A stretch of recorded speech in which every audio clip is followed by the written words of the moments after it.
Here. All good on my side. Yeah, All full right. screen. All good. All good here. All right. Now for some reason, you see, I've got a whole set of information on the top of the screen. You're now viewing Bill Daly's screen, view options, live on YouTube, recording. None of that was there before. That's what you should have. Yeah, none of it was there before. So now that Bill's connected for me, I've got that dialogue. Would you prefer to try it yourself, or would you want me Wait a to? minute. No, okay, that's it. I've got it fit to under options. I could see, I could enlarge it. So I've got it now. Okay. All right. Okay. So that you can see, there we go. Free gardeners from 1640. Of course, I can't control it. So anyway, Bill, I'll just have to ask you for the next slide. No problem.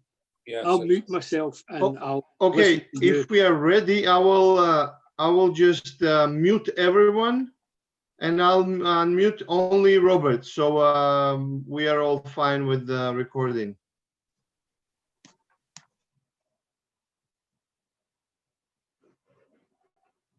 Robert, can you unmute yourself? Yeah, done. Okay, okay. Okay. Yeah. Some So of again, welcome everyone. Finally, we are ready to start our lecture. Today we have a lecture regarding the free gardeners, and today is 31st of May 2020, and we have lecturer Brother Bob Cooper, the curator of museum and library at the Grand Lodge of Scotland. And the floor is yours, so we don't waste any more the time. Okay, Brother right. Bob, please. Yeah. Well, good evening, brethren. Firstly, my apologies once again. I'm showing my technologically challenged brain here. So I've got it on the screen. It's not formatted the way I arranged it, but again, if you're happy with what you see, that's the main thing. Before we start looking at this order, I have to say that I've been discussing over the last couple of weeks on and off about Scotland being one of those rather unusual places where all sorts of organisations existed that nobody seemed to know anything about. And it's unusual in the sense that, unlike being inventions like the operatives or the Oddfellows or the Foresters, which are pure invention, that is somebody's imagination run riot. These organisations in Scotland are based on the daily man's working life. So they're not invented in that sense. They are derived from the normal day-to-day experience of these various trades. Now, I haven't listed them on the presentation, but these vary from the free gardeners, as you can see, to the horsemen, to the free fishermen, the free colliers, the free carters. Most of these have disappeared virtually without a trace. Some regalia, some references in books, but nothing very comprehensive. The free gardeners and indeed the free colliers are probably the two that stand out as being the most detailed that we have information on. So it's really just as an introduction. This is a very particularly Scottish order that runs in parallel with Freemasonry. And I think, as we'll see, it has a lot, both orders, Freemasons and free gardeners, share a lot of a common heritage and follow a very similar path. I must make it clear right away that the free gardeners are not Masonic and never have been and never will be considered to be in any way Masonic. The implications of that, I think, are very interesting, and it may be something that we can discuss in the Q&A session. Bill, if you give me the next slide, please. So Robert, can you come closer to the camera, and we will be seeing your face as participants are asking for it. that There better? you are. There you are. All right, Finally. okay. Yeah. Thanks so All right, much. you'd rather have this than the picture. Okay. Well, what Both are good. well, everything regarding the Free Gardeners started in what we know as East Lothian. And as you can see, it's to the east of Edinburgh. Edinburgh's on the very left-hand edge of the map. This is the best map I could find at the last minute. The little flags, by the way, are golf courses in East Lothian, and some of them are very famous indeed. But I'm not going to go into that. But that's what the little flags are. So it all began in the county of East Lothian, which was previously known as Haddingtonshire. Haddingtonshire, of course, because the county town is Haddington. That's the main town of the county, and this was where virtually everything would take place.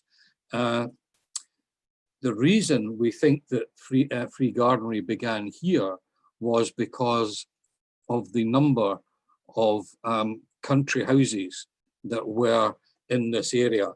And what happened as society became wealthier and the aristocracy became wealthier, they moved away from the towns, which were cramped, dirty, and quite often had a lot of disease. And so they sought the fresh country air, and they would have country mansions built near enough to their townhouse, but far enough out of the dirt and the clamour and the poverty of the towns. And so East Lothian is one of the most fertile parts of Scotland. Lots of big farms, and lots of nice fresh air. So this is where they decided to locate a lot of the country mansions, the aristocracy's country mansions. And Bill, the next image, please. And this is one, just to give you an example. This, of course, is at its now fully developed state. So it's important to remember that when building things like this Long Nidri house, this took a huge workforce of stonemasons, and we know there was a very large workforce of stonemasons in Edinburgh. So undoubtedly, stonemasons who built mansions like this, not that far from the city of Edinburgh, were able to easily travel east and build buildings such as this. Now, once the building was started, or well underway at least, most of these aristocrats wanted a pleasant outlook. They wanted to look out of these very fancy windows and see nice things. And to them, nice things were parkland. In Scotland, these were called policies. And they wanted to be able to look out at formal gardens, perhaps some forests. Landscape gardening, in fact, begins here. So this is the start of the landscape gardening. Now, we know that the gardeners must have been observing the masons building this. There's one substantial difference. The gardeners were not based in a town or city. They all lived and worked in the countryside. So they were never able to form themselves into a guild. So what is now very obvious to us is that because they couldn't form a guild or an incorporation as they are in Scotland, because they couldn't form that kind of an association, they copied the stonemasons' lodge, and that lodge was in Haddington, the first lodge. Bill, please. So here you have the very first lodge. Of course, they never had this building right at the very beginning, but this building still stands, Haddington East Lothian. It's a pub, and it was very typical not only of the gardeners, but other fraternities to buy a two-story building where the pub would be on the ground floor and the lodge room would be on the second floor. And that's exactly what happens here. Freemasons, other organizations like the foresters did the same. So you would have a private apartment on the first floor, and the pub on the ground floor would give you an income, a rental income. Interestingly enough, I've been to this building, and the entrance to the lodge is not through the pub, it's through a side door, which has a half landing, and the half landing is almost certainly a chamber of reflection. It's small enough, holds a table and a chair. There are no windows, so it would have to be lit by a candle. And so I think almost certainly that this small room, halfway between the street and the lodge room itself, this little little room was used as a chamber of reflection. Bill, next slide. And as you can see, the square and compasses featured largely or greatly with this order. This is a very common configuration, very similar to the Masonic configuration. The difference is instead of the letter G, the Free Gardeners use the pruning knife. So when you see square compasses and pruning knife like this, you'll know that this is about the Free Gardeners. Bill, next one. So the earliest writings are known as the interjunctions of the Fraternity of the Gardeners of East Lothian. Interjunctions are rules and regulations.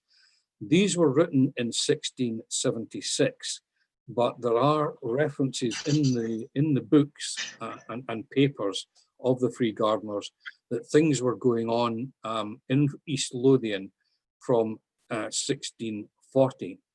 And I think that date is extremely interesting.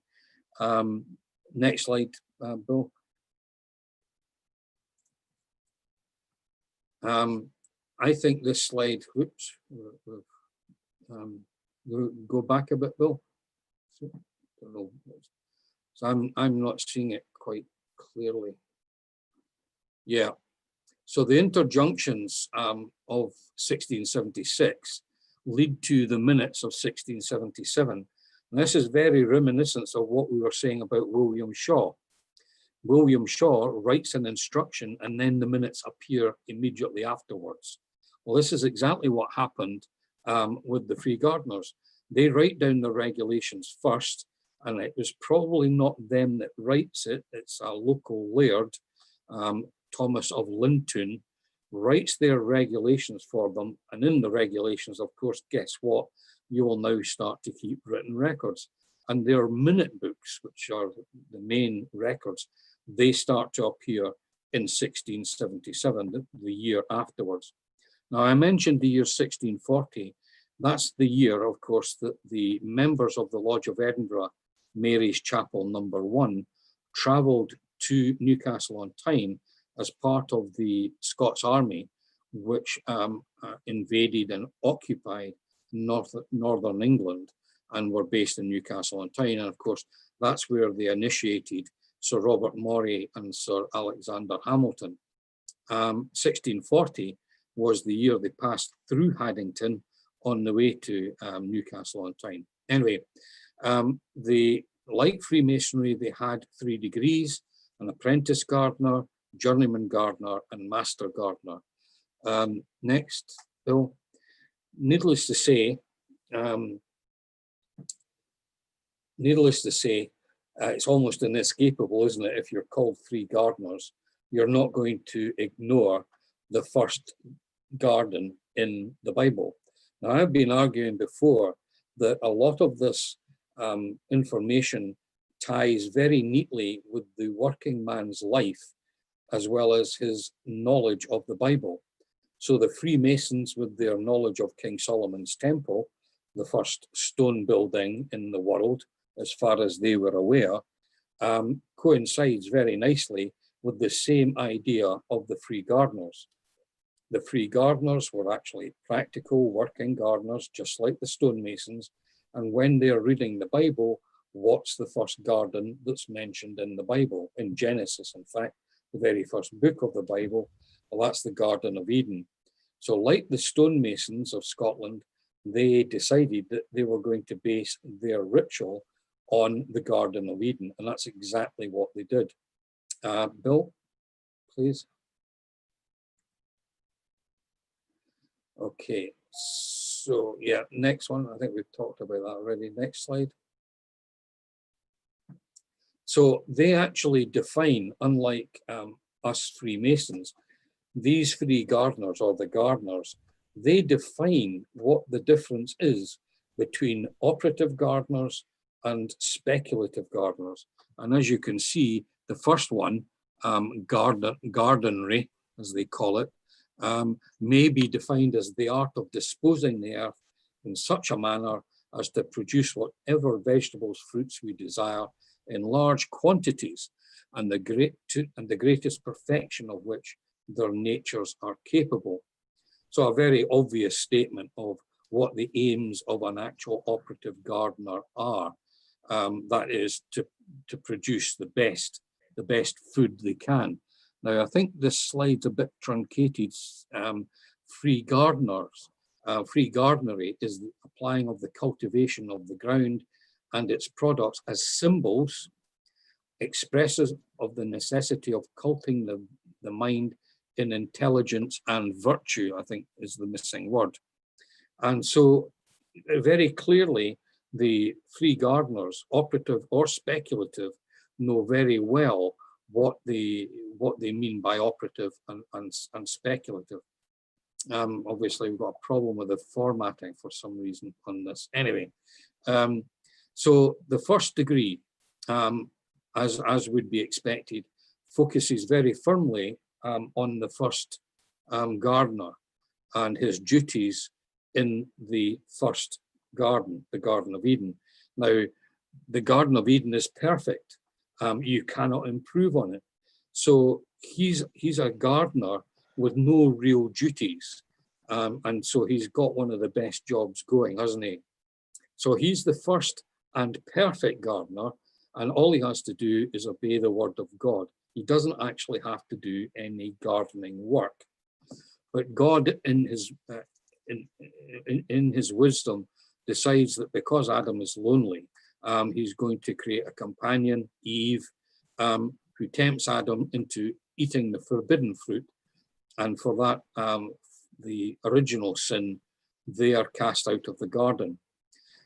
Bill, so the second degree now is about, having spoiled everything, having been kicked out of the perfect garden where he didn't have to do any work. Now he's in what you would call, in our terminology, he's now out in the profane world, and because has been expelled, he's now a journeyman gardener, and his task is now to try and restore the world to perfection. That is what as it existed before he committed the original sin.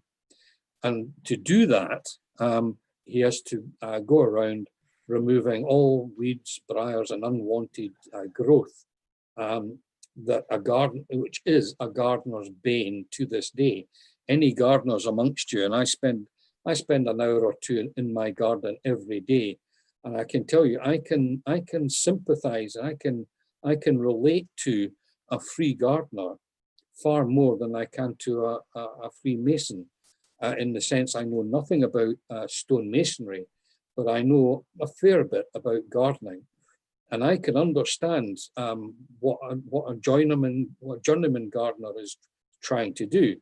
He's trying to make his garden look nice. He doesn't want weeds sprouting amongst the slabs. He doesn't want grass growing where the grass shouldn't be. He wants everything to be healthy, the flowers to be nice and nice and colourful. And so, as you know, if you stop looking after your garden, it's not very long before it reverts to being very wild indeed. So a journeyman gardener, his job is a never-ending task. And it's a moral lesson of the gardeners that, well, if you've got things going well, going good for you, why risk spoiling it? And of course, Adam, as a journeyman gardener, is an example of what will happen if you don't apply yourself and look after something that's good already. don't waste the opportunity. The degree goes on a bit further and it links Eden with Noah. And what's more, it links the Old Testament to the New Testament by mentioning the Garden of Gethsemane. And I suspect that this was done for a variety of reasons. One was the, if we put it back, Bill, so we don't, I'm trying to keep on track here. I've lost, yeah. The Garden of Gethsemane, of course, is very important to the Christian religion, but it's also a garden. So what the three gardeners are doing is they are staking out their territory in the Old Testament, the Garden of Eden, as well as the New Testament, using the Garden of Gethsemane. And that is all well and good. It causes a bit of a problem because the third degree, Bill, I can go forward now, because the third degree skips back. And so it's a bit confusing, but I think they just pull it off. King Solomon is used in the Master Gardener's degree as the central figure. And I think almost certainly the gardeners were very familiar with the Masonic ritual of the King Solomon's Temple element, at least, where they now practice some one-upmanship on the Freemasons, because although the stonemasons built King Solomon's Temple, the Free Gardeners completed it. Bill, next. Give me the next slide. Right, well, it was, yeah, there's something wrong with the formatting, unfortunately, but so King Solomon's Temple, if you read Kings and Chronicles, the stonemasons build the temple, but it's then finished by the Free Gardeners, who provide herbs and spices to sanctify it, to make it sweet smelling, and it's also paneled with olive wood. So the completion of the temple is done by the Free Gardeners and not the Freemasons. So a little bit of competitiveness, I think, involved. Lots of lovely moral lessons involved with it, I have to say. And I would, in my humble opinion, I would say that unlike Freemasonry, the Free Gardeners ritual has not been tampered with, hardly at all. Very little elaboration, very little addition, very little fiddling around with words, unlike Freemasonry. Now we'll go into some idea of regalia and examples. So Bill, again, if you can move me forward. So here you can see three stalwart Free Gardeners. This is about 110 years old, 112 years old perhaps. Three Free Gardeners, the three principal officers of a Free Gardeners Lodge. And you'll see that the aprons they're wearing are extremely long, from at least above waist height down to the ankles. And this was also very common in Freemasonry in the early days. We have portraits of the first Grand Master, for example, where he's wearing an apron not dissimilar from this. And you'll also notice there was a discussion the other day about why Scottish Freemasons wear their apron under their jacket, not over it, like in England. And it's very clear because these are three operative gardeners. They're wearing their aprons under their jackets, and you look at all the stuff they're wearing. I mean, if they had to go to work, imagine taking all that off and then putting it all back on again. In that situation, all they have to do is take their jackets off and they're ready to go to work. Next one, Bill. From the previous slide, you can see that in this case, the apron has slimmed down or been shrunk considerably. So this is, unlike the previous three guys, this chap is almost certainly a speculative gardener. He's not dressed to go to work. He's dressed to go to the lodge. You'll notice again that the apron is still being worn under the jacket.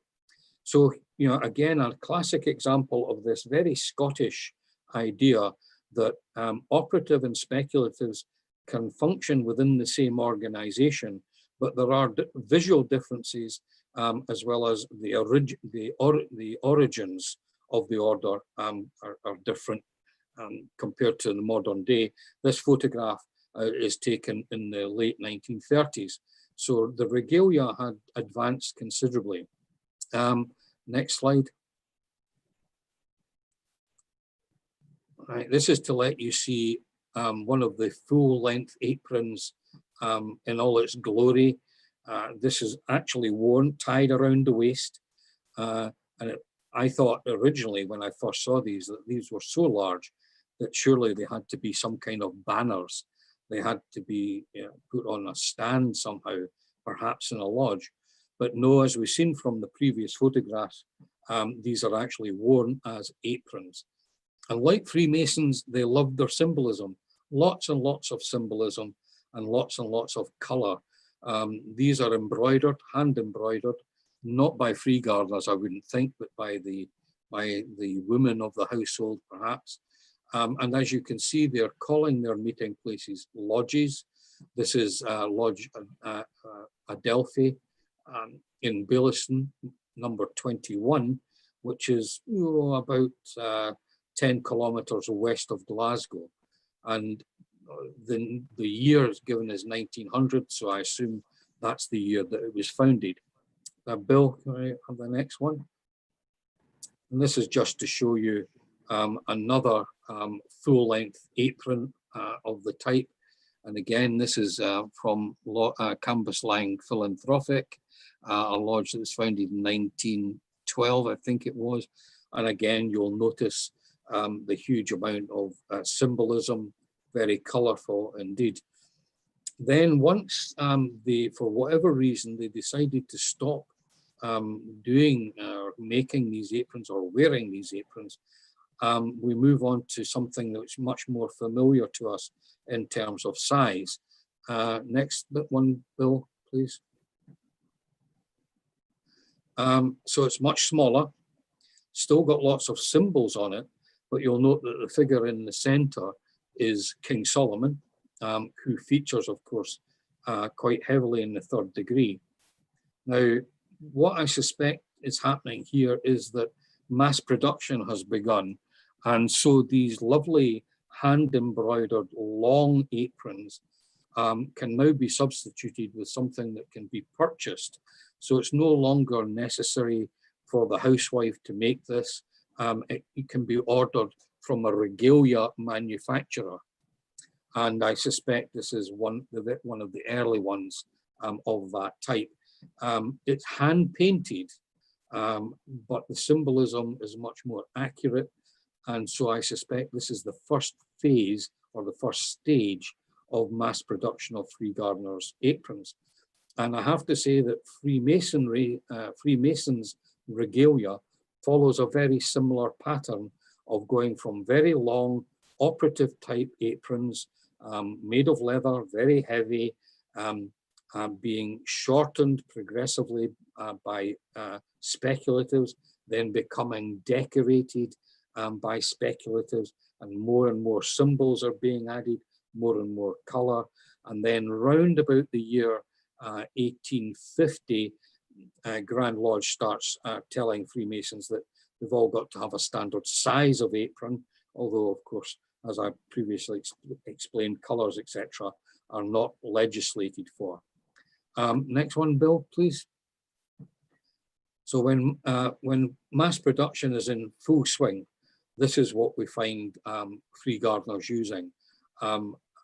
This is a master gardener's apron, and we've got numerous examples of this, many examples. Obviously, the manufacturing process was now geared to producing these in great numbers, and extremely well made, I have to say, very nicely made, out of velvet. The flap and body are velvet, gold bullion, and embroidered in bullion thread, these letters. And the letters, of course, are of relevance to the degrees. Next one, Bill.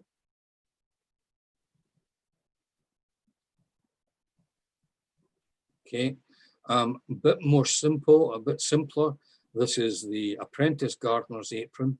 And again, it's standardized in terms of its production. And so again, simply to notice, similar all-seeing eye, similar to Freemasonry, but the pruning knife is always present on a free gardener's regalia.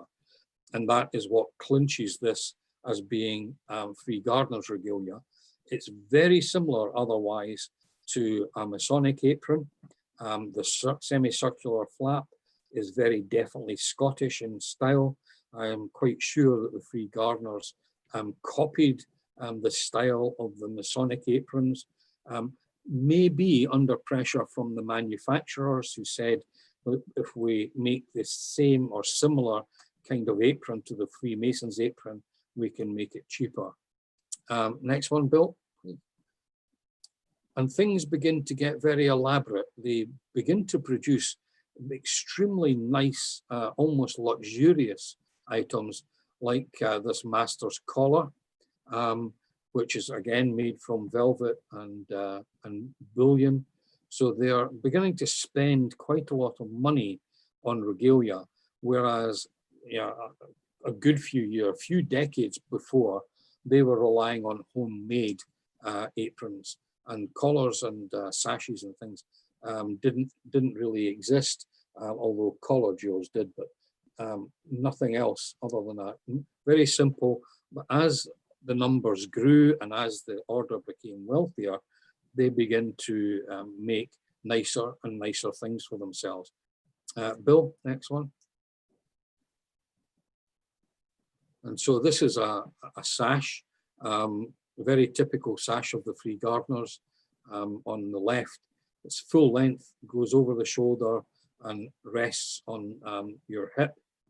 But the panel is almost identical to what is depicted on the other big aprons. As you can see, it's now called the Ancient Order of Free Gardeners, with Adam and Eve, the serpent, with all sorts of other symbols. This is a silk panel, so not cheap to produce. It's printed on silk. So again, another indication that they're now willing to spend a lot of money. It's moving away from pure symbolism and into a little bit of pride in the order. Bill, next one. And inevitably, we end up with jewels, very similar to Masonic jewels, breast jewels. First one there is a past master's jewel, and the other one is a member's jewel, made out of solid gold. One is 9, the other one's 18 karat. 18 karat with enameling. It must have been very expensive, even when gold was relatively cheap. But again, you'll see that the pruning knife is obvious. The past master's jewel you can see is very clearly Scottish because of the thistle mounted on the top of the ribbon there. Bill, next one.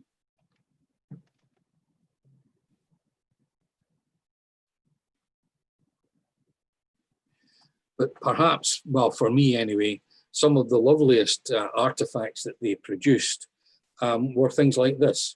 This is a membership certificate, believe it or not, and this is large.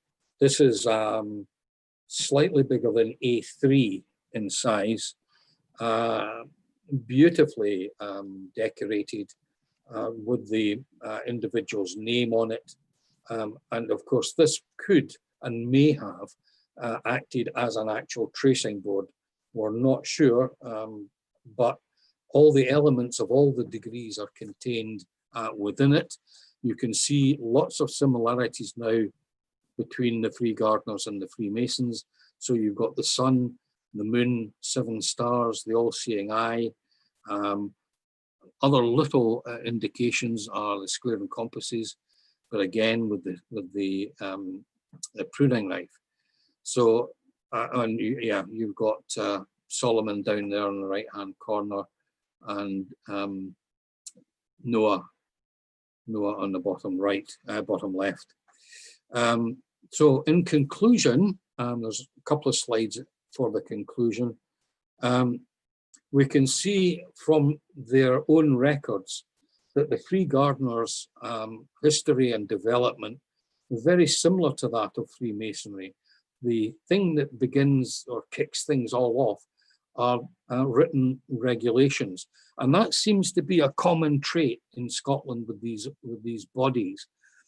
I think it's all to do with being seen and accepted as being legitimate, of being seen by the authorities as being upright people with moral codes that they've taken the trouble to write down.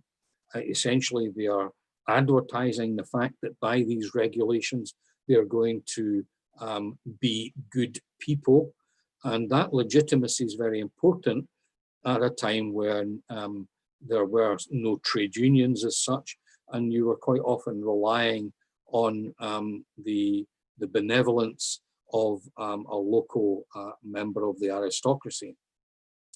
As we can see, I think that there was an interaction between the stonemasons and the Free Gardeners, and certainly we know that the stonemasons in Haddington were aware of the Free Gardeners and vice versa, because they make mention of each other, albeit a bit later, make mention of the existence of each other in their written records. Bill? Next slide. So, like Freemasonry, and we were discussing the rituals earlier, initially, Free Gardeners only seemed to allow someone into the lodge with one ceremony. There's only one ceremony. But very soon after, a second one appears. Now, whether the second one existed at the same time as the first one, the apprentice one, it's not clear. It's not clear from the minutes. But it certainly is the case that fairly soon after they come into being, they start to develop and improve their ritual. So the second degree is being performed, and very quickly after that, the third degree is recorded. So whether there was any influence from Freemasonry to create a 3-degree system by the Free Gardeners in emulation of the Freemasons, we'll never know for sure, but the Free Gardeners take the trouble to make it clear that non-gardeners are permitted to join the Free Gardeners Lodge, but they have to pay double the fees. And that too is very similar to what Freemasons did in order to justify the admission of non-operative stonemasons into their lodges. Next, Bill.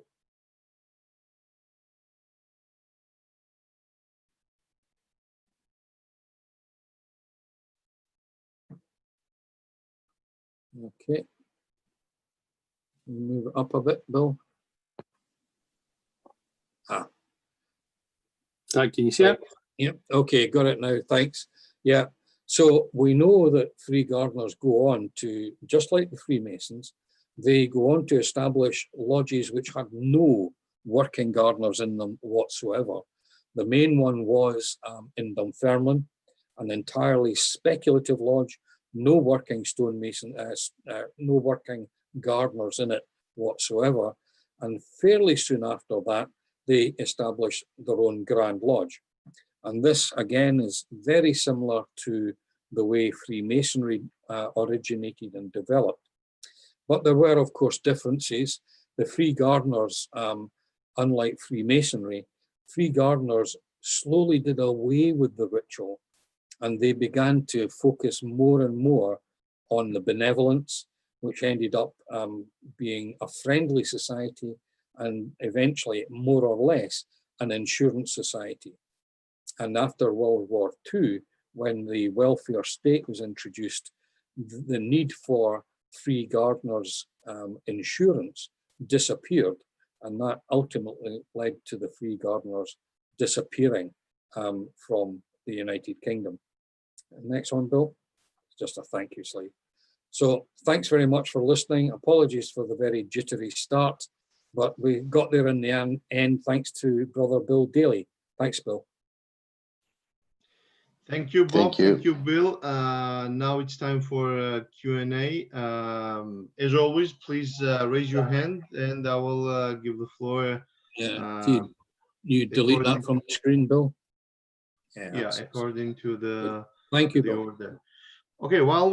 Okay, Scott, floor is yours. Okay, sorry, not Scott. I just scrolled up. Abraham, first, the floor is yours. Thank you again, Brother David, Brother Robert. Another excellent presentation today. So aside from the financial reasons of creating the Order of Free Gardeners, was there any other reasons mentioned for the need for creating this society or group? Yeah, they make it very clear at the beginning, as in their actual, how would you say, job description or their aims and relationships, that what they're attempting to do is improve the actual craft of gardenery. And in the first records, we do find references to them trying to buy and exchange seeds and small plants, and specifically with and I quote, specifically with lodges in Germany. So there seems to have been long distance transactions regarding seeds and plants. And one of the main aims of the regulations that we mention is that the no free gardener is to withhold gardening knowledge from any other free gardener. So in other words, if a free gardener needed help in improving some plants or learning some kind of technique, then free gardeners were obliged in their obligation to offer that assistance to a fellow free gardener. Mm-hmm. And just a quick follow-up, in what other geographical places in the world did free gardenery exist? Once it had become established in Scotland, it then began to spread. Again, a similar pattern to Freemasonry. It spread to England, firstly to the north of England, and then to the south of England, and then it seemed to spread in many other parts of the English-speaking world. It didn't seem to catch on like Freemasonry, and I suspect that was simply because Freemasonry by this time, or by that time, had completely taken the world by storm. Freemasonry was the bee's knees, and although free gardenery would have been attractive, there is a limit to how many of these organizations, I suppose, that any one person could become involved with, basically. But we do know, for example, that there was a Provincial Grand Lodge of Virginia established. Provincial Grand Lodge of the Free Gardeners of Virginia was created during the 19th century. Haven't been able to find out anything more than that fact that they said it was established, but it did spread. But unfortunately, the demise of the order, more or less, has killed it off. It still exists in parts of the Caribbean, some parts of South Africa, and in Australia, where it's reasonably strong, but by no way compares to Freemasonry. Very good. Thank you very much, Brother Bob. Thank you. Scott Moffat, floor is yours, please. Unmute yourself. Hello, Bob. Long time listener, first time caller. Thanks again for all your lectures. You actually partially answered the question I was about to ask. It was along the lines of, I read that towards the end of the 20th century, free gardeners were all but extinct. And a bit of a follow-up to the answer you already gave. Has there been any attempt at a revival for this order? Yes, the order has been revived more than 10 years ago. a few lodges were created in Scotland. They are mainly operated by Freemasons, but they cannot be considered in any shape or form to be Masonic. As I said, I know there's maybe half a dozen lodges in England. There's a couple in Germany, one in Italy, I believe, and some, I don't know how many, but some in the United States. And I can tell you there, maybe later off the record, why I think the order is attractive, but perhaps after the Q&A is over, I can explain that a bit better. Wonderful. Thank you very much. Okay.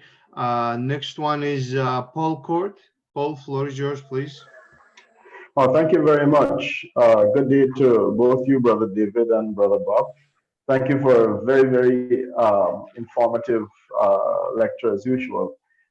My question is, well, you explained why aprons have shortened, why Scottish Masons wear the aprons on the inside, but I've always been intrigued and wondered why the Scottish Masonic apron and the English Masonic apron has a different shape of the flap in front. Ours is round, and English Masons is pointy, like a triangle upside down. Why is the difference of shape in shape? Sure. Yeah, I mean, we can answer that with almost absolute certainty. The Scottish apron derives from the operative Masons, like the Free Gardener's apron of the same shape, whereas the English apron was devised with no reference to operative stonemasons. So they used a speculative symbol, the equilateral triangle. So one is operative and the other one is speculative. Ah, thank you very, very much. I'm grateful. Thank you, Paul. Next floor goes to Giovanna. I guess it's Daniel, right? Daniel, you can unmute yourself. Giovanna, with the iPad. Yeah, here I am. Sorry about that. I couldn't get my computer to work, so I had to use my wife's. Thank you so much, Brother Robert. Once again, a wonderful lecture. I wanted to ask you this. In some part of your presentation, you mentioned Sir Robert Moray, the general, who was actually the first recorded initiation in English soil. And I believe that took place in the year of 1641. What I did not know is that someone accompanied him by the name of Alexander Hamilton. Did that take place on the same day? Because my information was that Sir Robert Moray was the first person to be initiated in English soil, but by himself. And in your presentation, I believe that you mentioned that he was initiated along with another person by the last name Hamilton, could be? Yeah, I'm not going to swear to my memory. He may have been initiated. Your microphone, Robert, please. Oh, is that better? No, I'm not facing it. That's why. Moray may have. No. It still not. Now it's good. No. Can you say something? No. Should be fine. Yeah, seems to be fine. Yeah. I can't remember if Moray was on his own or whether Hamilton was initiated the next day. I'll very quickly try and tell you. If I can't find it, I won't tell you. I'll come back to that. I'll find it. But certainly they were both initiated at or about the same time. I think they were both initiated on the same day, but can't swear to it. I'll find it. Thank you so much, Brother Robert. Okay, thank you. Before I give floor to the next person, we have questions in the chat room. So Francisco Roldan asks regarding the symbolism, very interesting. Surely the creation of the third degree must be questioned in the speculative field. Thanks, Brother Bob. Okay, I think that's not the question, right? It's just a remark. Okay, the floor is Eduardo, please. El atraque. Well, they all work. Well, thank you. I have a couple of questions. Is there anything in the research to suggest that maybe something similar was being practiced in Ireland or came up in Ireland as well? Since there is this interlacing kind of background in Scotland, England, and Ireland. If that's similar, that they started some sort of, not necessarily lodges, but this kind of fraternities or orders or institutions based on guilds or orders. And I have another question, if you can help with this, just to understand a bit. Did they compete with the Freemasons for members? Or did they recruit from the Freemasons? Yeah. The first one about Ireland, unfortunately, there's nothing in Ireland from this time, from these very early days. There are things later. The Irish have all sorts of fraternities as well, numerous fraternities, but not this early. Or let me put it this way, there are no existing records from this time. So we simply don't know. In terms of competition between the Free Gardeners and the Freemasons, no, not really, not initially, because these were two very separate organizations. They only admitted non-operative Masons in small numbers. So they were really only looking for operative members. And it was only if a non-operative member appeared that they would think about allowing him to join. So they weren't kind of recruiting people. They didn't see non-gardeners as being normal, natural members of the lodge. But I suspect that once they started to realize the amount of money they could get from non-operatives joining, then they would make it easier for them to join. But there was no kind of general recruitment campaign or anything like that.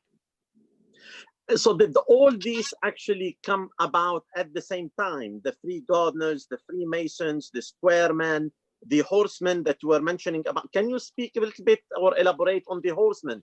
Because I suspect if there is an order which is based particularly on horse related, and anyone that is involved with horses would know how they become attached, I find it odd that the Gardeners survived, and anything that is relating to the horse industry, to the race, I find it odd that that one actually totally faded.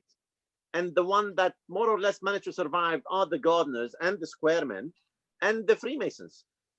Well, no, the Horsemen existed right up until the Second World War. So, okay. Yeah, they've been going a long, long time. The Hammermen still exist. What else still exists? The Colliers still exist, but they're small. They're small, but they all have a kind of continuous existence. The difference here is that although you might think the Horsemen might exist in other countries, the difference is that it's only here in Scotland have we got written evidence of them existing. So, I mean, horses were common across the whole of Europe at the time, but it's only in Scotland that we find written records of the Horsemen. You don't find written records of the Horsemen in Italy or Spain, only in Scotland. So that's the difference, you see. All right. Thank you very much. Thank you, Eduardo. Now, Andres Alvarez, floor is yours. Please unmute yourself and ask your question, please. Thank you very much, Brother David. Thank you, Bob. Such a very nice work. I just wanted to ask you, well, there's something that I've been trying to find out. Why are aprons used inside the jacket in Scotland? Is there any specific reason for that? Yeah, as we've seen from some very old photographs and indeed from some old paintings, operative masons and operative gardeners always wore their aprons underneath their jackets. And that's because the apron was a functional garment. It wasn't a ceremonial garment. It wasn't meant to be shown off. So, you know, you wear an apron over your jacket to show off to people, look who I am, whereas the operative people were wearing it because they needed to wear it to protect their clothes. But there's another practical reason, and we can see this from photographs. If you have an apron over your jacket as a working man, and then it's, you know, the sun comes out, it becomes very hot, and you have to take your apron off, then your jacket off, and put your apron back on again. Well, the operative mason or operative gardener wore it under their jacket, so that simply when they became too hot, all they needed to do was take their jacket off. One simple move. All right, thanks a lot. Thank you. We have a question in the chat from Ethan Bock. Would the Free Gardeners have developed their installation ceremony prior to the established installation ceremonies of the three mother Grand Lodges? Or rather, do they have any installation ceremony? Yes, the whole after it becomes established, and I think this is after Freemasonry's kind of run away with the ball, so to speak, the Free Gardeners seem to try and play catch up. So they introduce installation ritual, they have a funeral ritual, they form Grand Lodges. These Grand Lodges divide. It ends up with there's 5 Grand Lodges altogether, all competing and all fighting for each other. And then they develop the equivalent of a Royal Arch degree and a Knight Templar degree. But that's all after Freemasons have already done that. And so Freemasonry, if you like, has captured the imagination, it's captured the bulk of the people. And Free Gardeners were never, ever able to maintain the same kind of attraction to people that Freemasonry did. And I think that was probably one of the reasons why they decided, because they were never going to compete in terms of ritual and orders, that's why they then began to focus very particularly on providing financial assistance to members. And they were very clever, because what they said was, if you want Free Gardeners insurance, and they offered a variety of different kinds, funeral insurance, life insurance, sickness insurance, or unemployment insurance, if you wanted their insurance, before you could apply for it and pay for it and, you know, receive any benefits, you first had to join the lodge. You had to be initiated into a Free Gardeners Lodge, and only then could you get access to the insurance side of the organization. Whereas Freemasonry didn't offer that, or where it did, it stopped it. It stopped it in the Victorian era. So although they initially, they both had a great deal of similarities in terms of their ritual, in terms of the orders, in terms of the different degrees they offered, and the same similar symbolism, one went down the road of offering financial services, whereas Freemasons under the Grand Lodge did not. And that was where there was a big parting of the ways. Thank you, Bob. That is recorded, so Ethan can listen to it if he has already left. We have a question from Rui Ribeiro. Please, Rui, floor is yours. Okay, hello everyone. Hello. Fraternal greetings from Lisbon in Portugal. I try to talk my best English. So I have 2 questions to my brother. The first one is to understand, for example, if they have inside of the lodge the similar organization, the similar positions like we have in the Freemason. For example, to choose or to choose the worshipful master if you have a special ritual for them. And another one, the second question is to know why they stopped in the first degree. So why not they have high degrees? Okay, thank you very much. Yes, they have. They have they have office bearers, as we call them in Scotland. They have similar office bearers in the Free Gardeners Lodge. They call them by different names, and of course that's because the ritual is very different. The ritual has no reference at all to a lot of what we do, so it looks similar, but it's not. It's very different. In terms of degrees, they ultimately ended up with 5 degrees that we know of. They certainly had 3 degrees initially, or certainly within a short space of time, they had 3 degrees: apprentice gardener, journeyman gardeners, master gardener. So in other words, first, second, and third. And that was very similar to Freemasonry. They had those 3 degrees at the same time. Freemasonry had its 3 degrees. We know that they developed other degrees afterwards, but we know very little about them except for their names. Okay. Sorry, thank you. And Julio, floor is yours, please. Thank you, Brother David.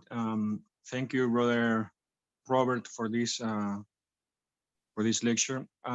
Just one quick question. You mentioned that the Free Gardener is not actually considered to be a Masonic related order now.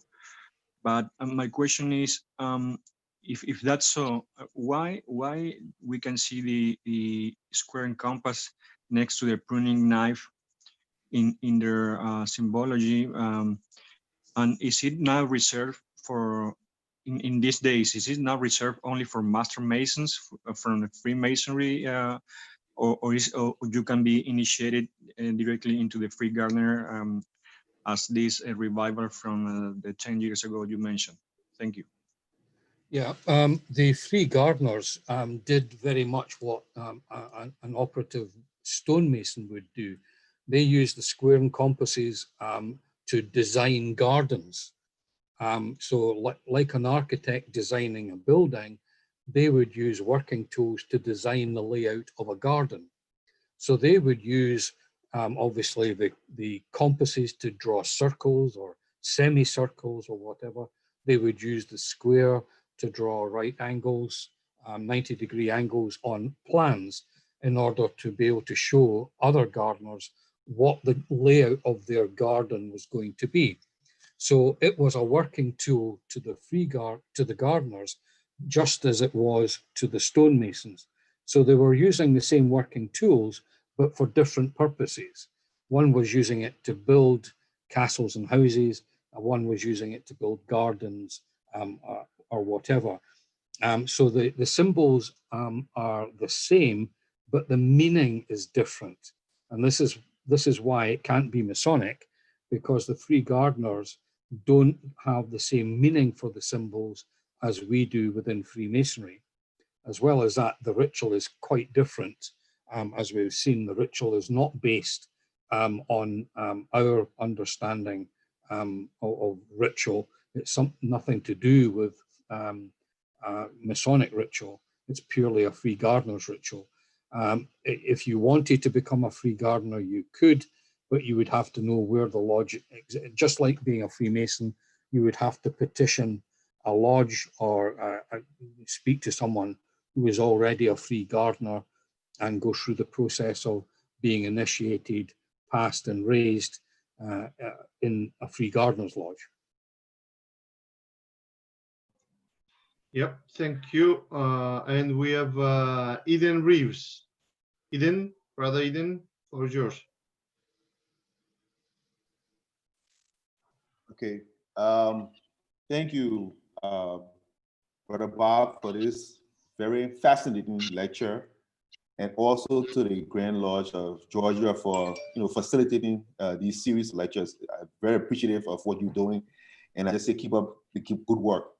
But Bob, I had a question, two questions actually. One on the when they had the rituals, when they finally developed the ritual, did they use the square and compass in terms of the points of the square and compasses, similar to what the Masons did? And in the tracing board, I noticed that while we use brotherly love, truth, and relief, charity as our mottos, they seem to use light, harmony, and I've forgotten the other word. But can you just expand a little bit on their virtues or the cardinal words they use? Yeah, the square and compasses are used in a very similar way, but to make it clear to everyone that it's not a Masonic square and compass, that's why they always use the pruning knife. So although the position of the square and compasses might look the same as in Freemasonry, you know, 1 point above, 1 point below, 2 points above, 2 points below, they do that, but the meaning of that is different from Freemasonry. And this is again, we've talked a little bit about that in the past, where if you use your Masonic knowledge to interpret something that looks identical, you can get it wrong, because although it's identical looking, the meaning is different. So that's why we've got to be a little bit careful. So yes, they did the same thing, but they had a different meaning, for it. And what was your second question again? Can't remember what your second point was. On the tracing board, they seem to use the light, something in harmony. And I just want to get some definition of what that meant, or how they use those words. Yeah, give me a second. I'll find the actual thing for you. I need to call up.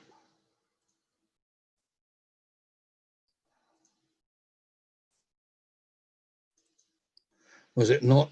Peace was the missing one, I think. Sorry, my computer's not behaving.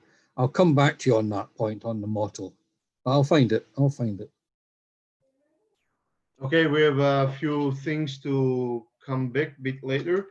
So Eden, are you done with the question? Yes. Thank you, David. Okay, thank you. And my greetings to Grand Lodge of Liberia from Georgia. Thanks for joining all the time. We have a question in the chat room, actually. Knut Ratzenburg is asking regards to Ukraine, Brother Knut. Why don't we know more about the degrees if lodges still exist? A friend of mine is a gardener in Melbourne, or don't they work these degrees anymore? Oh, we know the rituals in detail. Just as a free gardener, I'm not at liberty to tell you in detail what they are. Okay, not for the public discussion. No, I've taken an oath not to reveal it. Sure. Hope that works as an answer for Knut.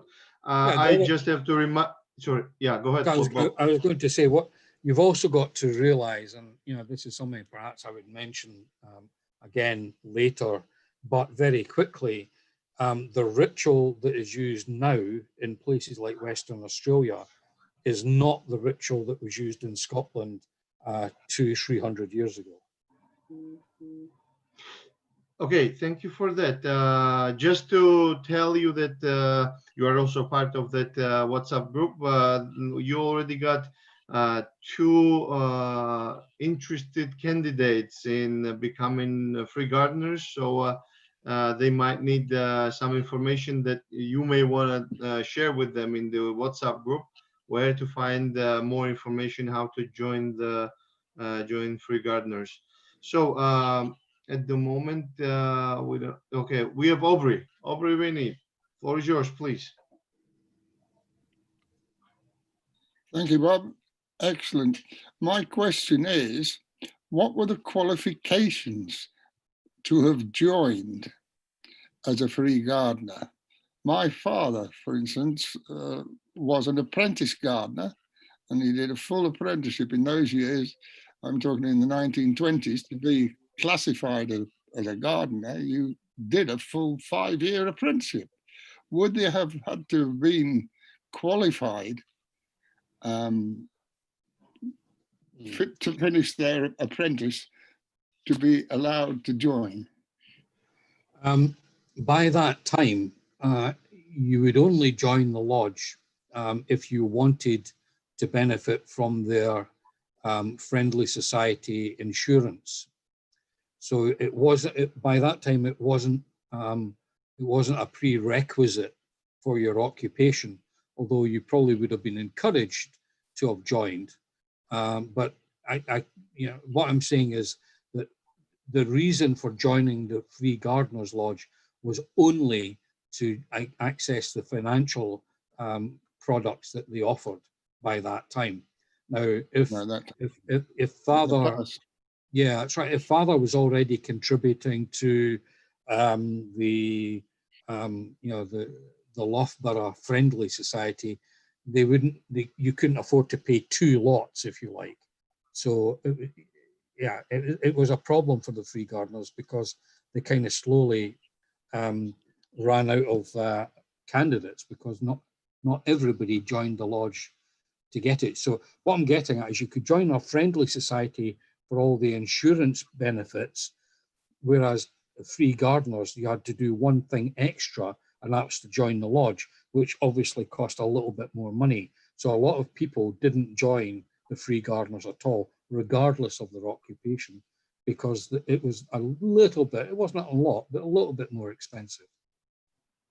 Interesting. You stated Loughborough. As a matter of fact, he was in Leicestershire, which is where Loughborough is.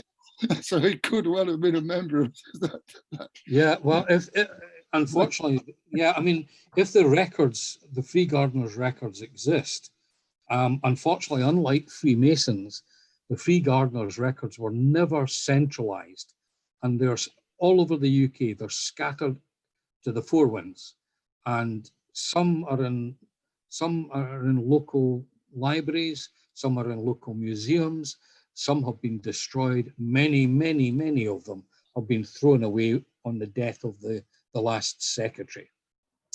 So a shame. Just in terms of the logos that I was being asked about, the main certificate right across the center says "in the East," and of course that's obviously a reference to King Solomon, King Solomon's temple. "In the East reigneth," again King, "in the East reigneth love, wisdom, harmony, and truth." So love, wisdom, harmony, and truth is their logo. All right, Aubrey, can I take over, or you have something? No, I finished. Thank you very much. I finished. Okay, thank you. Carlos Vera is asking regarding what does it mean insurance as a matter of Free Gardeners, and why you say it's not needed after World War II. I guess that was already answered, but can you just shortly answer the national insurance being introduced? Sure. These organizations offered insurance like unemployment insurance, sickness insurance. And so if you couldn't work, they would pay you some money every week while you were sick. Now, that was because the state, the government, didn't give you anything like that. There was no state welfare system. And so many people would be what we now call free something or other. A lot of men would be a member of one or other of these organizations, like the Foresters, the Oddfellows, the Free Gardeners, the Free Colliers, but not the Freemasons, would be a member of one of these organizations in case they fell sick or in case they lost their job or whatever. At the end of the Second World War, the government introduced a system of social security, as it was called, where people would be looked after in sickness and in health from the cradle to the grave. So, and you had to pay for that. And those of us in Britain that are old enough to remember used to have to buy a stamp every week, literally like a postage stamp. And you paid that every single week while you were working. And that gave you insurance should you become unemployed or fall sick, or even sadly, if you died, there would be something like that. Some of it also went to paying an old age pension. When that act was introduced and it was compulsory, everybody had to pay it. Every citizen had to pay that. If you were earning over a certain limit, you had no choice. You had to pay that. Now, nobody or very few people could afford to pay into the free gardeners and also pay the government for the same thing. And so overnight, the need for the free gardeners or the odd fellows or the foresters, it just ceased. Overnight, it just ceased. And so the organization collapsed. And fortunately, Freemasonry, because it was not doing that, Freemasonry by this time was an entirely ritualistic initiation type organization. It didn't have any financial problems when the government insisted everybody pay into the government scheme. The free gardeners just simply exist because nobody would pay for twice for the same thing, basically. Thank you for that.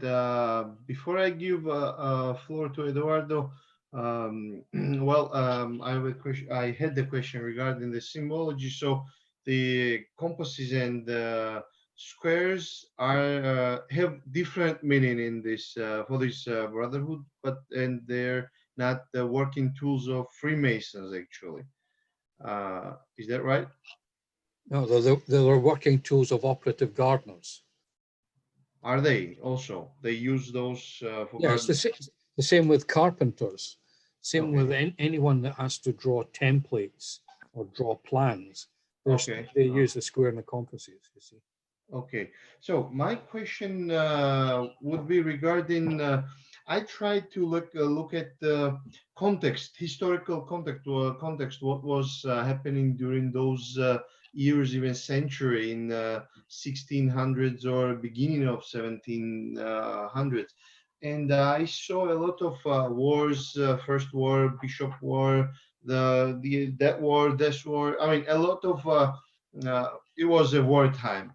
Almost all the time, these periods in Scotland, in England, and Jacobites and the others.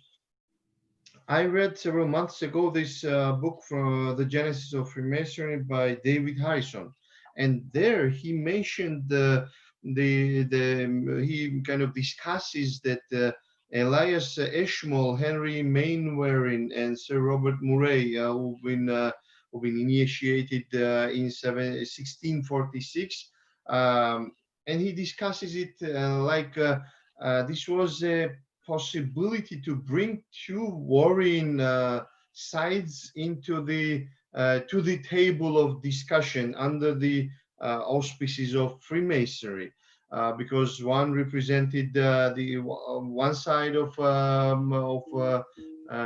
militants, the other from the other side.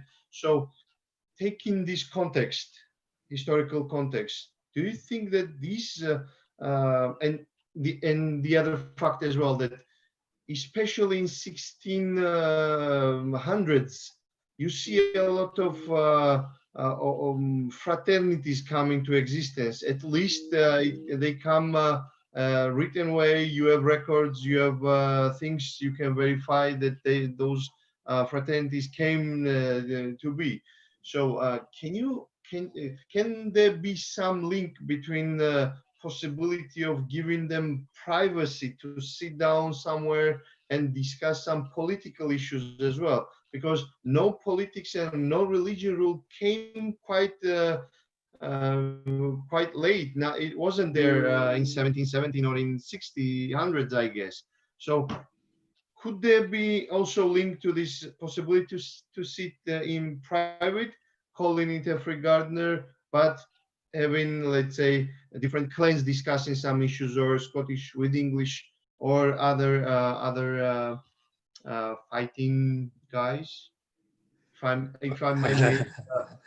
Yeah, here we come against the problem of opinion as opposed to fact, because that discussion takes place on the basis that could it not be that this was used as a private space to discuss things they couldn't discuss anywhere else? Well, of course, you could have said that you could say that about anything, because they could have been doing the same with the Hammermen, or the same with the Free Colliers, or the Free Gardeners, or whatever. The problem with that, of course, is there's no evidence from anywhere that that's the case. Let me be even more blunt. I mean, if you've got, for instance, Sir Robert Morey joins this lodge in Edinburgh, and at the time, he is the only one that's not a stonemason. He's a speculative Freemason, but all the rest, everybody else in that lodge are stonemasons. What kind of discussion, political or religious or whatever, can he have that's going to be of any importance in society? The stonemasons are not in any position of power.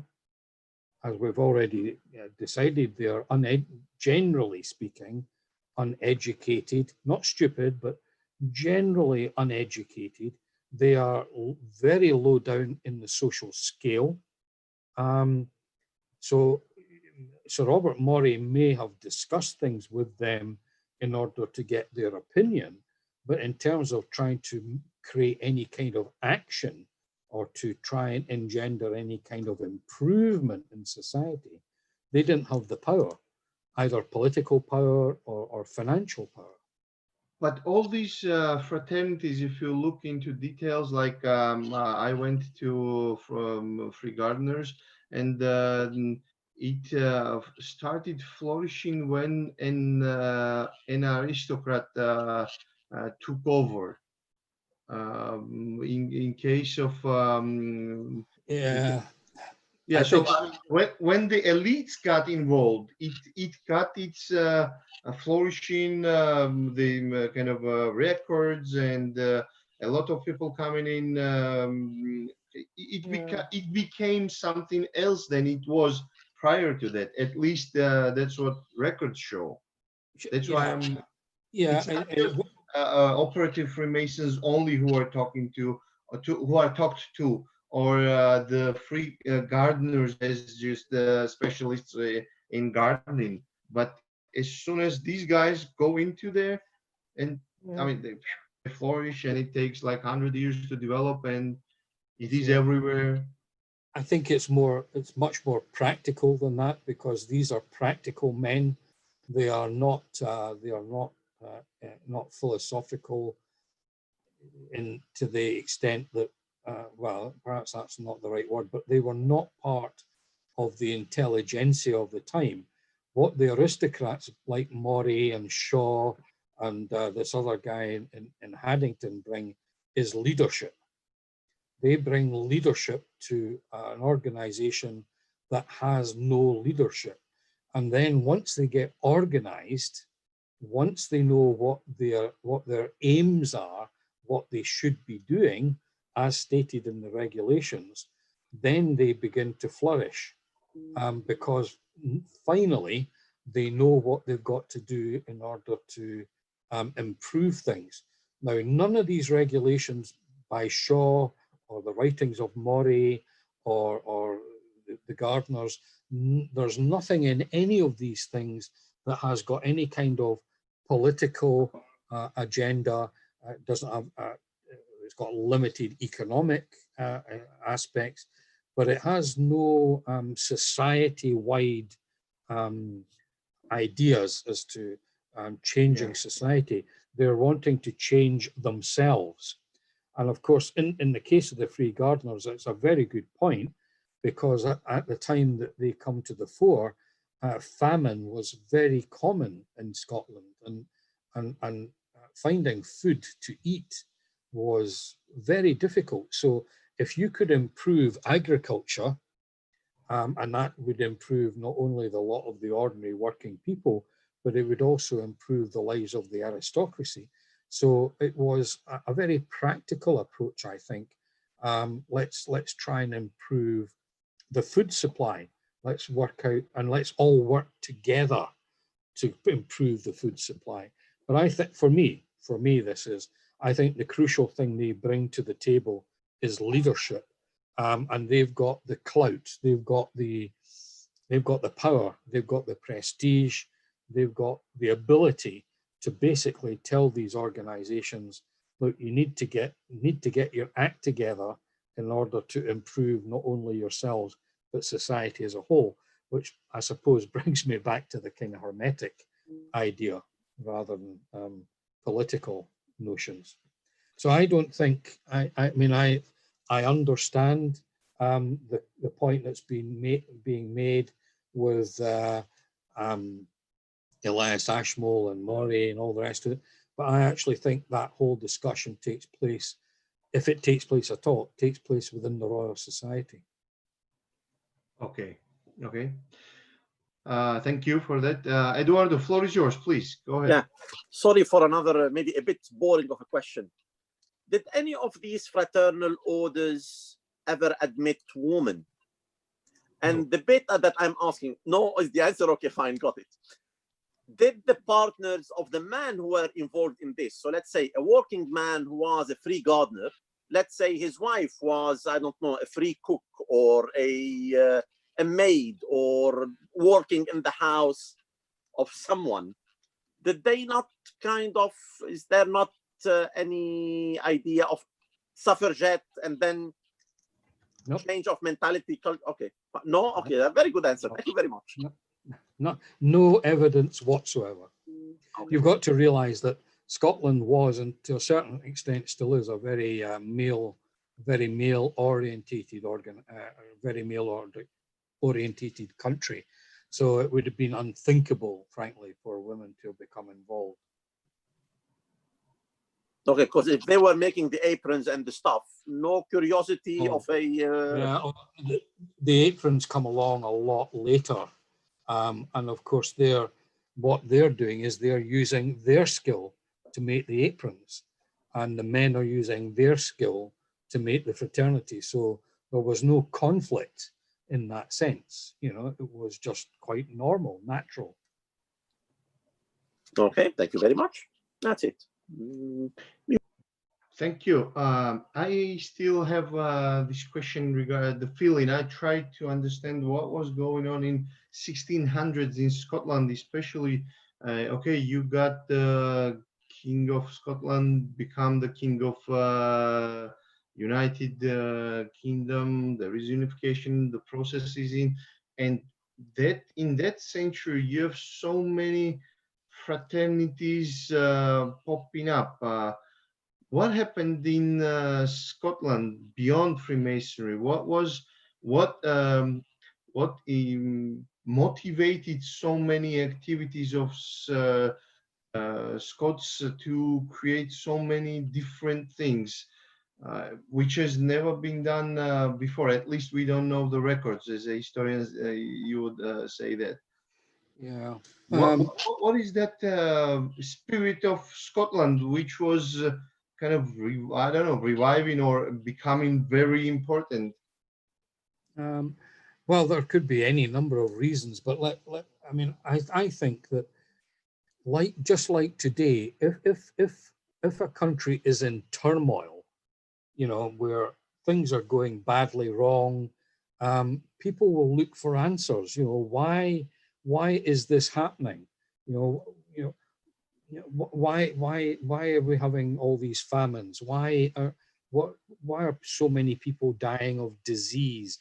Why can't we have enough food to eat? Why is 7 out of 10 children dying before the age of 1? You know, all these very serious questions. You know, they're looking for an answer, and the church will give some answers. The government will give other answers, but as a group, that you talk to daily. You don't talk to priests every day. You certainly don't talk to the government every day. So you talk to each other every day, about, well, why do you think she died yesterday? Or do you know where I can get some more food from? Or, can we work out how to build a better house so that it's not damp all the time? And so looking at actual practical problems with your own workmates, I think leads you to, okay, let's try and work out how to do things better. Now, if I'm going to help you do something, I expect you to do the same for me. And so that's okay between two people. I'll scratch your back, you scratch mine. But once you start getting more and more people involved, you can't expect 10 years later to get that favor repaid. It doesn't work like that. Better to organize yourself into a group of people where everybody knows everyone and where they're all going to try and get to the same conclusion. In the case of the stonemasons, the conclusion is going to be, we're all going to have a reasonably nice, warm house to live in. The gardeners were all going to have a reasonable amount of food to live on. And then once they realize that they've got that common aim, that common purpose, in order to make it binding, and this is where I think these fraternities really come into play, they bind the members together. They make them into like a big family where no one's going to cross anyone else. No one's going to be dishonest. Nobody's going to defraud each other. And that's the whole purpose of a fraternity, where you're going to look after each other. Now, you can't do that as an individual. It's difficult to do it as a small family. But if you get enough people together who all take an oath on a Bible in front of everyone, that from that point on, you're going to aid and support your brothers, your sworn brethren, you're going to do that from now on, then you have a common purpose and you've got more people that can carry that common purpose forward. And until these fraternities existed, you were being given help in terms of words from the church, words from the government, or advice from, but nobody was actually helping you directly. This is the difference with a fraternity. So I have a problem, something happens, my chimney falls down, everybody else in my stonemasons fraternity will come and help fix my chimney. But they will only do that because they know that when their chimney falls down, I will go and do the same for them. And that's the difference. Okay, thanks so much. Abraham has a question. Floor is yours, please. Thank you, Brother Bob. This kind of leads me to something that I've been trying to grasp evidence of, and maybe you can take your last point to closure, which is Masonic charity. Brethren think that the charity extends to the community, which I believe it does. I believe philanthropically we are bound to assist all mankind in needs in time of charity. But wasn't the original principle of charity to the brethren? And if so, what solidifies that? I mean, aside from the ending statement of the Regis manuscript. Well, the Regis manuscript, like lots and lots of manuscripts, all end with an appeal of that nature. Very common, because there is no social welfare fund. So, the church and the government are always going to appeal to people to try and look after themselves because nobody else can.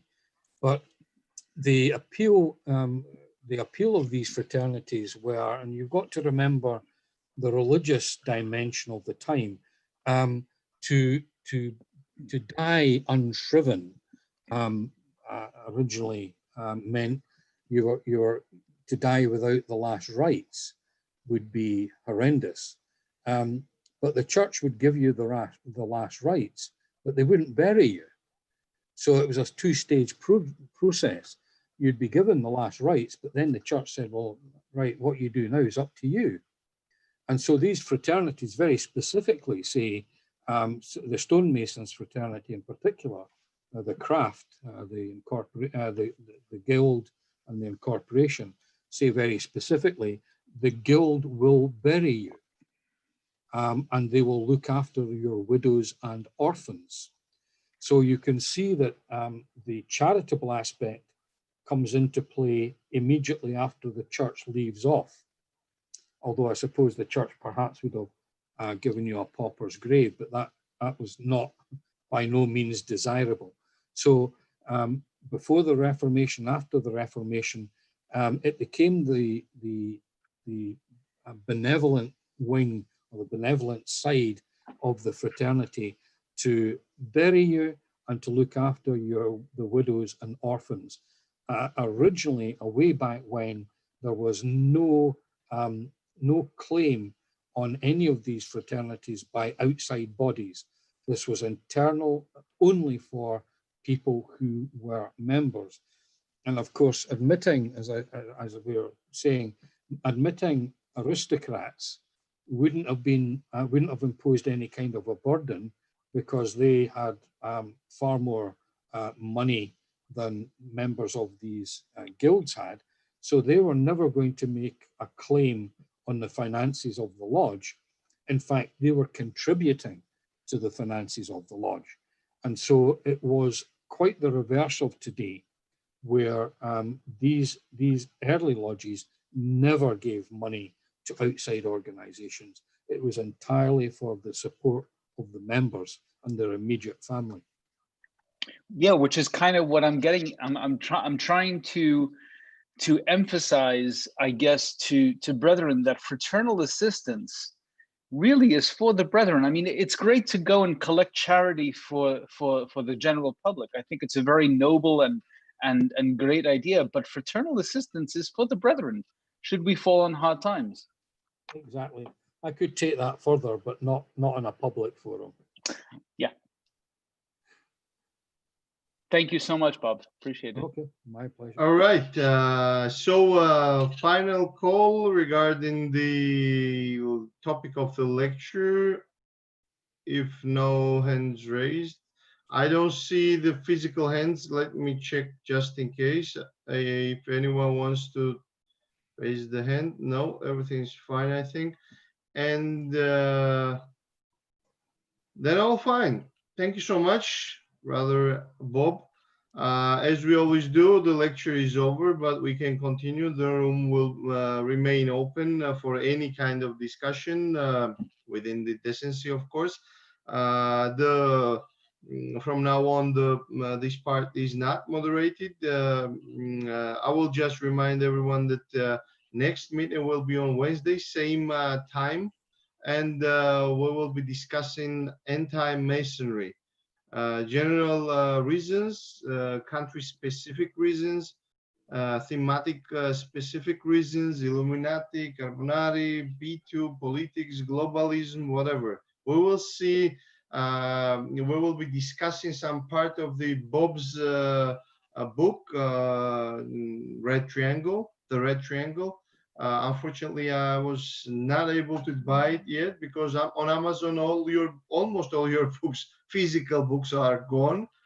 You cannot buy anymore, out of stock. And unfortunately, this shop at the Grand Lodge of Scotland is closed due to coronavirus issues, and will be open whenever it will be open.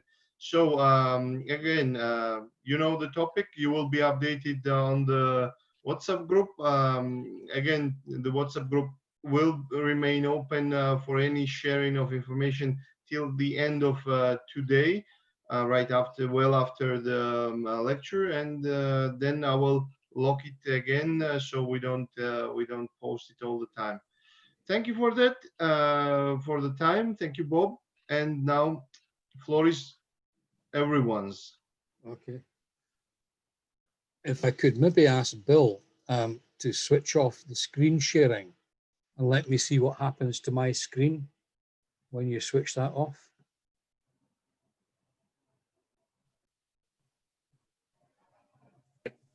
The screen sharing is switched off. It's been switched off for you. All right.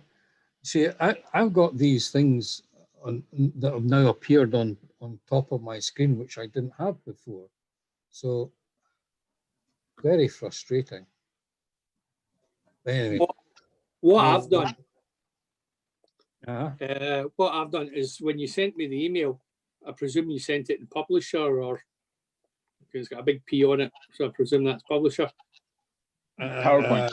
PowerPoint. Yeah. Right. So when you press on PowerPoint to open it up, at the top right hand corner comes a share button.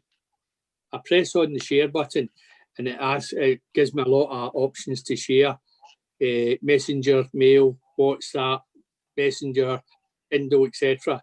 And if I go right over to more, it then opens up and gives me a bigger list, which I then go down and it says copy to Zoom. And when I press on copy to Zoom, I'm actually doing it on my iPhone so that it's not going on your iPad. It's not going on your screen. That then shares it onto the screen. Right. The reason it's not done, and because I'm doing it in my iPhone, which means I'm sharing it to my iPhone and my own Zoom number, so that it doesn't affect David's. Yeah, I see it. When I click share, it comes up share to Dropbox or to an email. Can view. There should be something that says more. From my side, every participant can share the screen, so all should be fine. Yeah. Bob, on the bottom of your Zoom screen, do you not have the options for participants, chat, record, reactions, and share? Yeah, you have.